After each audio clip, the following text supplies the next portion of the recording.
Hello, my name is Kathy, and today I'll be discussing how to use homeopathic remedies on ailments, continuing with hormones and metabolism ailments starting with the letter H.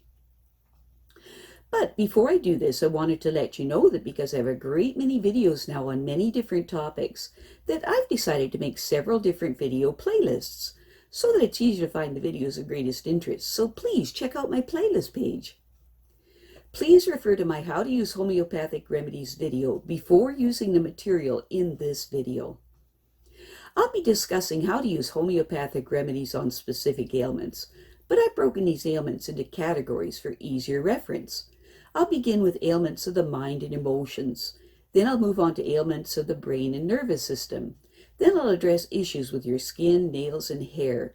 Then conditions of the eyes, ears, nose, teeth, gums, lungs, respiration, heart, blood circulation, muscles, bones, joints, esophagus, stomach, duodenum, small and large intestine, liver, gallbladder, pancreas, kidney, bladder, then ailments specific to women and specific to men, then issues the hormones and metabolism, and then homeopathic remedies for infections, infestations in the immune system, then issues surrounding fertility, pregnancy, childbirth, postnatal problems, and problems with infants, ailments and diseases in childhood, and special issues of adolescence, and finally, special issues of the elderly.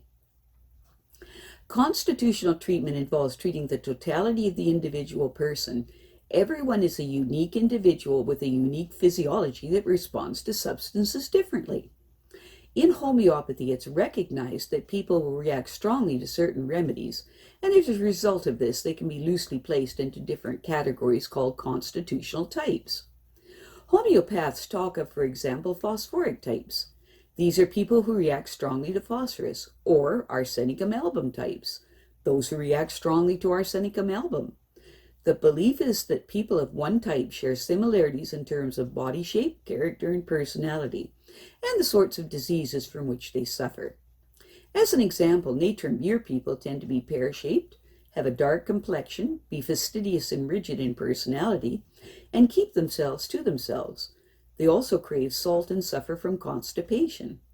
As another example, lycopodium types tend to be tall, gangly, and of a stooped appearance, with an anxious expression and a craving for sweets and a propensity to produce intestinal gas. Now, of course, constitutional types have their limitations. In reality, each person is an individual, and so there are as many constitutional types as there are human beings. An account must be taken of the sum total of the person's inherent predispositions, past illnesses, diet, general reactions to the environment, intellectual and emotional features, and general attitude towards life. This is what is meant by constitutional treatment. I'll be making detailed videos of the various constitutional types after I've completed the use of homeopathic remedies on ailments. The ideas, procedures, and suggestions in this video and all my homeopathic videos are not intended as a substitute for the medical advice of a trained health professional. Consult your physician before adopting the suggestions in this video. If you're pregnant, do not attempt these techniques without the approval of your physician. So, let us continue with learning how homeopathic treatments can help with hormones and metabolism ailments, starting with the letter H. Metabolism is the sum total of all the chemical processes that occur in the living body, and it is ultimately controlled by instructions contained in the chromosomes in the nucleus of every cell. But cells must coordinate their activity, and to do this, they must communicate. The nervous system provides communication via nerves delivering messages in microseconds, and the endocrine system provides communication via hormones, which travel around the body in the bloodstream. Chemically speaking, hormones are either proteins, amino acid derivatives, or cholesterol derivatives, and they are secreted in response to nervous stimuli, such as sight, touch, hearing, taste, smell, thoughts, emotions, and so, in response to various chemicals in the bloodstream, including other hormones.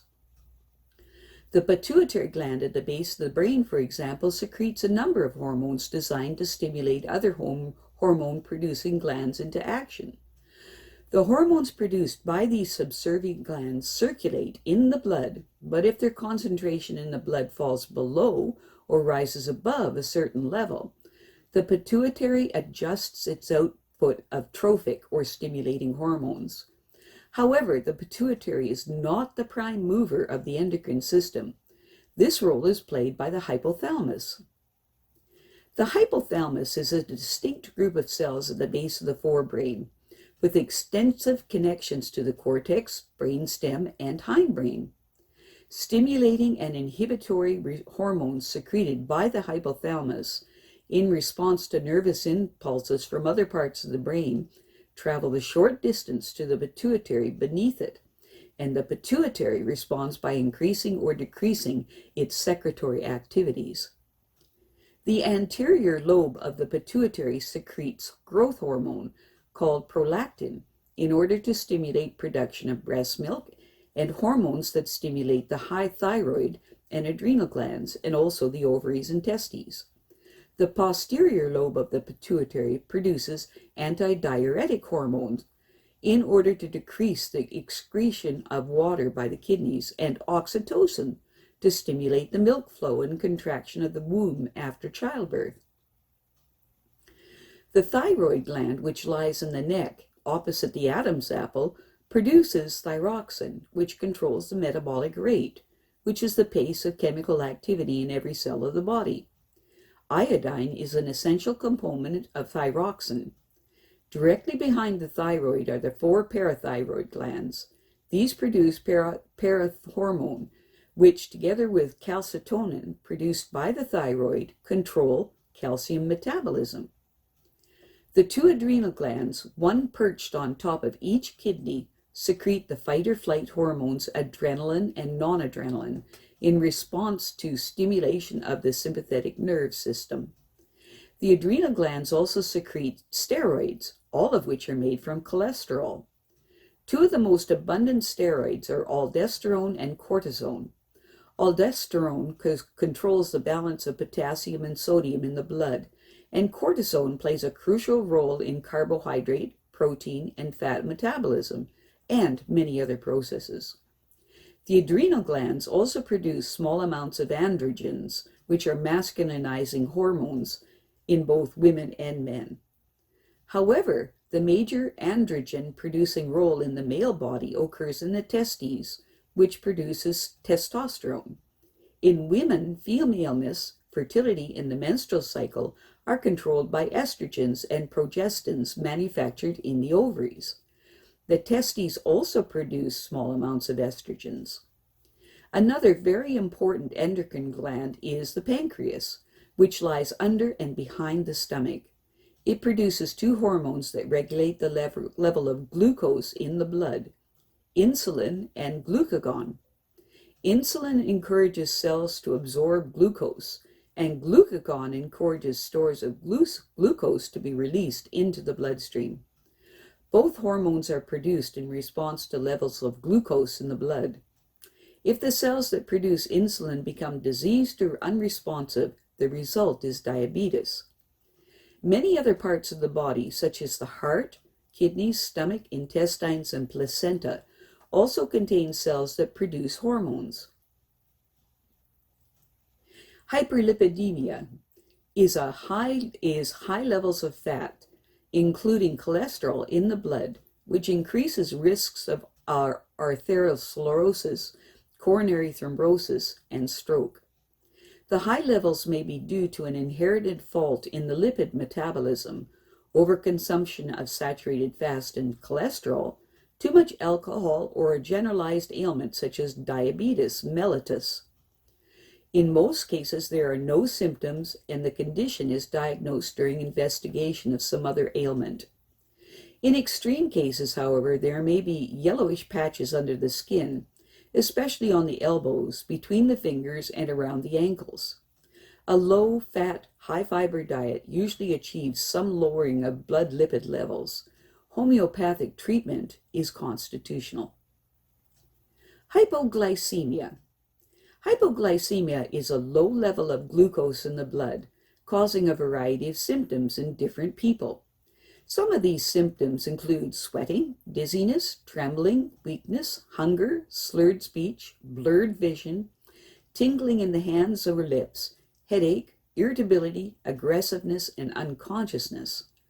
All body cells, especially those in the brain, require energy in the form of glucose to function properly, hence the variety of symptoms. Blood glucose levels can be lowered by alcohol, paracetamol, and progesterone, and oral contraceptives. Addison's disease, hypopituitarism, thyroid problems, and cancer of the pancreas can also lead to low glucose levels. More commonly, low blood sugar is a symptom of taking too much insulin to correct insulin-dependent diabetes, or of overdosing with hypoglycemic drugs to correct insulin non-dependent diabetes. In emergencies, the orthodox treatment is to give an injection of glucagon, which is a pancreatic hormone that stimulates the liver to release stored glucose, or of glucose. A spoonful of honey or a small glass of milk will boost blood sugar levels almost as quickly. However, the long-term solution is dietary, plus treatment of the underlying cause. Naturopaths, most homeopaths, and a few doctors also recognize a phenomenon called spontaneous, functional, or reactive hypoglycemia, in which none of the causative factors mentioned above are present. The blood sugar levels appear to be normal, yet the person suffers from typical hypoglycemic symptoms. In addition to these mentioned above, the person may suffer from confusion, forgetfulness, lack of concentration, depression, purposefulness, anxiety, phobia, or think and behave in a suicidal or antisocial way.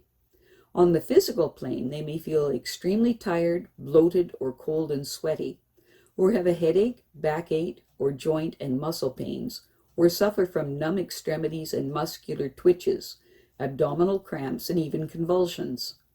Typically, such symptoms come on suddenly, often first thing in the morning before breakfast, or 2 hours after exercising or emotional stress. One possible explanation for this form of hypoglycemia is that although blood glucose levels may be normal, the level of glucose in the brain may be low. The symptoms seem to be helped by eating foods that have a relatively low glycemic index, which is a low rate of conversion into glucose. Causes of reactive hypoglycemia appear to be stress, excessive consumption of caffeine or refined carbohydrates, food allergy, and smoking. The only sure way of diagnosing this condition is to give a glucose tolerance test over 5 hours if possible. Homeopathic treatment for both true and functional hypoglycemia is constitutional. Self-help. If you're prone to hypoglycemic attack, make sure your family and work colleagues know that you do if you pass out, what to do if you pass out. Always carry glucose tablets or barley sugar, but keep these strictly for emergencies. Make sure you eat something every 2 hours or so, especially before strenuous exercise. Take extra vitamin C and B complex, and also chromium, magnesium, potassium, zinc, and manganese. Get a full 8 hours sleep at night, avoid getting overtired, and exercise regularly. I have a great many videos now on many different topics, so I've decided to make several different video playlists so that it's easier to find the videos of greatest interest. So please check out my playlist page. Well, that's it for now. To stay up to date with my latest videos, make sure to subscribe to this free YouTube channel by clicking the red subscribe button right below this video. Take care.